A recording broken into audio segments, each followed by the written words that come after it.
The most important thing is making sure that every kid feels like they can be a part of the program and wants to stay here. There was a desire along the ridge with all the private clubs here in Blue Mountain area to create a circuit of athletes to be able to race and compete against each other in various disciplines of snowboarding. The whole premise behind that series was to really allow athletes and parents to be able to have a chance to start snowboard racing.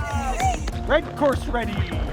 It's head-to-head, so you're racing another athlete in the other lane. So there's a red course and a blue course, and two courses are meant to be exactly the same. And whoever crosses the finish line first wins, and it's like knockout style. So it's really exciting to watch. Oh! Come on!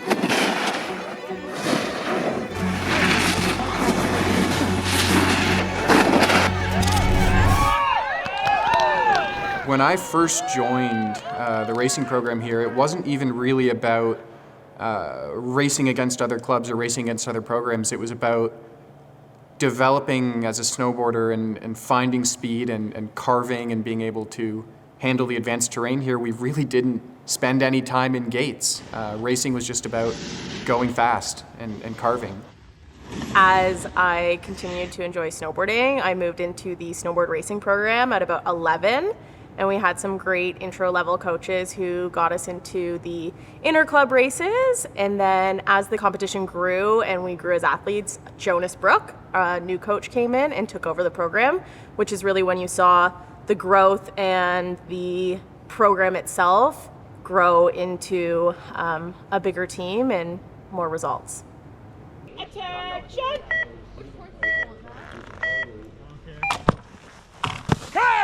Push her out! One of the best things to bring to the club was Jonas over the years. Helped grow the program to where it's at today. When Jonas and Danielle really grew the program, they created an intense atmosphere that you wanted to work hard, but you also enjoyed going, so everyone was willing to put in the work. I remember Jonas kind of set the tone to work hard. He always had this saying, whether it was cold out, and we're like, oh, we want to go in for a break, he'd say, you can go in, but I'll stay out here and keep training. And I don't think anybody ever went in after he said that. And it really created an environment where everyone wanted to step up and work.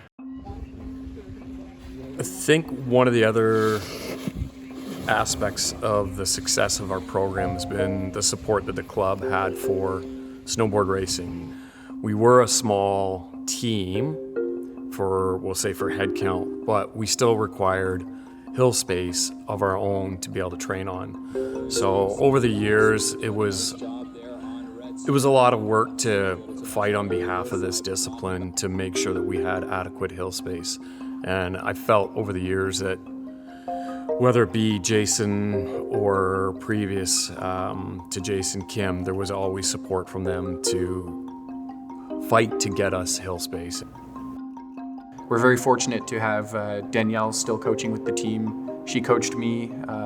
She's one of the top certified coaches in the country. I think not often does she get enough recognition for that and the level of knowledge that she brings.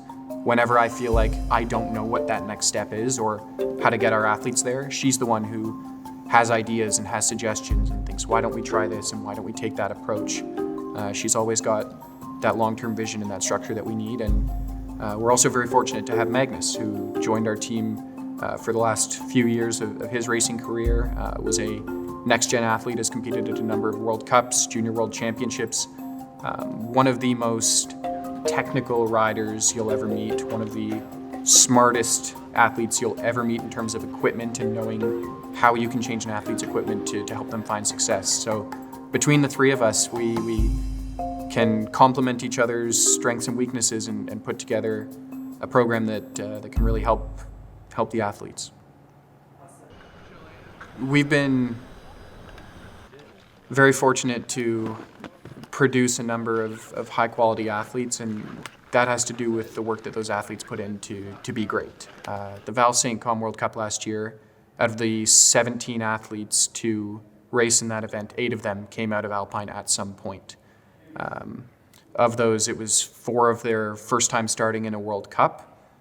We've also had, through the years, 12 different athletes start at World Cups, 14 athletes start at Junior World Championships, 3 athletes podium at Junior World Championships, and since 2019 we've had 30 NORAM Cup podiums. So this level of consistency is not something that you see in most other programs. You'll see programs with 1 or 2 athletes who find that level of success. We've built a large group of athletes who push each other to be better. Our home athletes that we've brought up through our programs and have made it and have been successful to get to the national team and represent Canada. The total amount of athletes that have come out of cross-training here at the club in snowboarding has been 7 Olympians, 3 Olympic coaches that have all moved out of programs and from our coaching programs here at the club.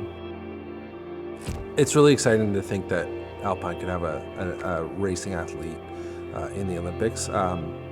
For me, I think just because the program is so near and dear to my heart and a big part of what I did, it's pretty exciting. I did have one of my athletes get to the Olympics, but I would say my fingerprint on that athlete was far less than the fingerprint on what Ben would be.